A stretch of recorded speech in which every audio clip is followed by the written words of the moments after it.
여러분 안녕하십니까? 하리다 방송을 시작하겠습니다. 오늘은 사람이 인격적으로 얼마나 완성될 수 있을까? 다른 말로 표현하면 얼마나 지혜로워질 수 있을까? 라는 질문에 대해서 생각해 보고자 합니다. 사람은 누구나 도덕적으로 또는 종교적으로 여러 가지 추구하는 가치가 있죠. 그래서 좀 더 지혜로운 사람, 곧 완성된 인격체가 되는 것을 추구하고 있다고 볼 수 있습니다. 물론 아무렇게나 마음이 내키는 대로 살고 싶어하는 사람도 없지 않지만 그런 사람은 논외로 치고 상식적인 사람이라면 지켜야 할 것을 지키면서 살 것입니다. 저는 사람이 지혜로운 삶을 살려고 노력한다고 가정하고 과연 어느 수준까지 지혜로워질 수 있을지 생각해 보려는 것입니다. 사람은 혼자 사는 것이 아니라 여러 사람과 관계를 맺으면서 살기 때문에 모든 것을 자기 뜻대로 하며 살 수는 결코 없습니다. 부모와 형제, 자매, 친구, 이웃, 직장 동료 등 수많은 사람과 관계를 맺으면서 살아야 하므로 그들의 뜻을 의식하지 않을 수 없습니다. 경제적인 점에서는 그들의 뜻을 받아들여야 나의 삶이 유지되는 경우도 있죠. 그러니까 사람은 완전히 독립적으로 자기가 바라는 가치를 추구하면서 살기는 어렵다는 것입니다. 사람의 행동에는 좋아서 하는 자발적인 것과 좋건 싫건 해야 하는 의무적인 것이 있습니다. 자발적인 것은 타고난 취향에 따른 행위여서 그 행위를 통해서 자기의 정서적 만족감 내지 충족감을 느낍니다. 의무적으로 하는 행위는 어떤 이유로든 해야 한다고 생각하거나 외부의 강압을 받아서 하는 것으로서 그 행위를 통해서 정서적으로는 속박되는 느낌을 받지만 이성적으로는 성취감을 얻을 수도 있습니다. 놀이는 자발적이고 정서적 욕구를 충족시키는 대표적인 행위이고 공부나 업무 활동은 해야 한다고 요구되거나 해야 한다고 믿어서 하는 것이므로 이성적인 욕구를 충족시키는 대표적인 행위입니다. 때로는 놀이가 업무가 되고 업무가 놀이처럼 되는 경우도 있습니다. 이런 사람은 공부나 업무에서 탁월한 성과를 올릴 수 있는 성공적인 사람이 될 것입니다. 따라서 성공을 하려면 놀이처럼 할 수 있는 일을 직업으로 만들거나 일을 놀이처럼 즐겁게 하는 방법을 찾는 것이 유리할 것입니다.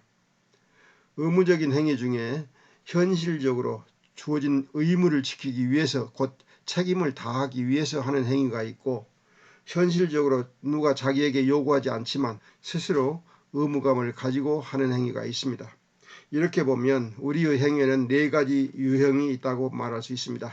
첫째는 좋아서 하는 행위 중에서 해서는 안 되는 행위가 있고, 둘째는 좋아서 하는 행위로서 해도 무방하거나 하는 것이 바람직한 행위가 있습니다. 셋째는 의무적으로 하는 행위 중에서 책임을 다하기 위해서 하는 행위가 있고, 넷째는 의무적으로 하는 행위 중에서 스스로 의무감을 설정하고 하는 행위가 있습니다. 첫째 행위는 온갖 불법 행위가 포함되는 행위입니다. 그래서 법과 제도 또는 관습과 도덕률 등으로 가족과 사회가 이를 막으려 하는 행위입니다. 둘째 행위는 주위에서 함께 좋아해 주는 행위입니다. 스포츠나 레저 활동이 여기에 포함될 것 같습니다. 셋째 행위는 주위에서 요구하는 행위라고 볼 수 있습니다. 가장으로서, 어머니로서, 자녀로서 또는 상사로서, 대표로서 요구되는 것들이 되겠습니다. 이런 행위는 반드시 해야 할 행위이고 하지 않으면 비난을 받게 됩니다. 마지막으로 넷째 행위는 스스로 의무감을 느끼고 하는 행위로서 주위의 존경을 받을 만한 행위가 포함될 것입니다. 사람의 지혜가 늘어난다는 것은 이 네 가지 행위를 이해하고 그에 맞춰 행동하는 방법을 알아가는 것을 의미합니다. 어떤 행위는 하고 싶지만 해서는 안 되는 것을 알고 이를 차지하는 능력을 갖추는 것이 필요하고, 또 어떤 행위는 하기 싫더라도 해야 하니 기꺼이 하는 자세를 갖춰야 하는, 이런 것이 지혜를 갖춘 사람이 하는 행동이죠. 특히 남이 요구하지도 않고 안 해도 문제가 되지 않지만 그것을 함으로써 사람들에게 이익을 주는 행위가 있습니다.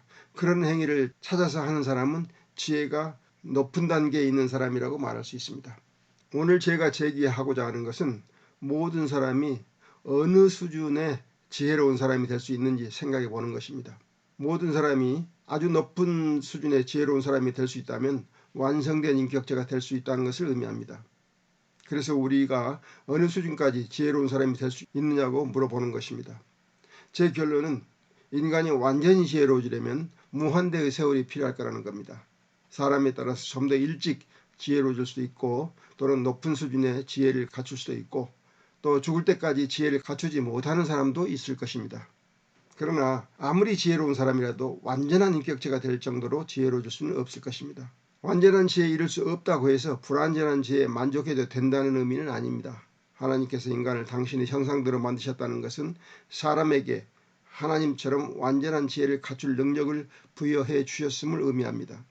따라서 완전함에 이르기는 어렵지만 꾸준히 완전함을 향해서 나아가는 것이 인간의 숙명이라고 생각합니다. 그것이 하나님께서 우리에게 주신 은총이 아닐까요? 모든 사람이 완전한 지혜에 이를 때 우리는 하나님과 함께하는 유토피아에 이를 것입니다. 지금은 각자가 최선을 다해서 스스로 지혜를 높여나가야 할 때이고 더불어서 다른 사람에게 지혜를 나눠서 모두가 조금씩 지혜를 높여나갈 때라고 생각합니다. 이런 노력을 할 때 우리에게 반드시 필요한 것이 진실과 선과 의라는 세 가치입니다. 이 세 가치를 전제로 하지 않고는 우리는 결코 완성된 지혜를 얻을 수 없습니다. 아니, 좀 더 높은 단계의 지혜로 나아갈 수 없습니다. 이 가치를 바탕으로 하지 않는 지혜는 자칫 사람을 속일 수도 있고 사람을 해칠 수도 있고 사람을 차별할 수도 있기 때문입니다. 따라서 우리가 완전한 지혜를 가려고 한다면 반드시 먼저 진실과 선과 의로 무장해야 합니다. 우리는 하나님께서 세상을 창조하실 때에 이 세 가치를 기본으로 삼으셨다고 믿습니다. 따라서 이 세 가치를 바탕으로 지혜를 추구하는 경우에 우리는 좀 더 높은 경지의 지혜에 이르게 된다고 생각합니다. 그것이 하나님께서 주신 지혜의 길입니다. 좀 더 지혜로운 사람이 되기 위해서 힘써 봅시다. 하나님의 이름으로 구하면 우리의 지혜가 성장해 갈 것입니다. 함께 노력해 봅시다. 오늘 말씀은 여기서 마치겠습니다. 다음 주에 뵙겠습니다. 여러분 안녕히 계십시오.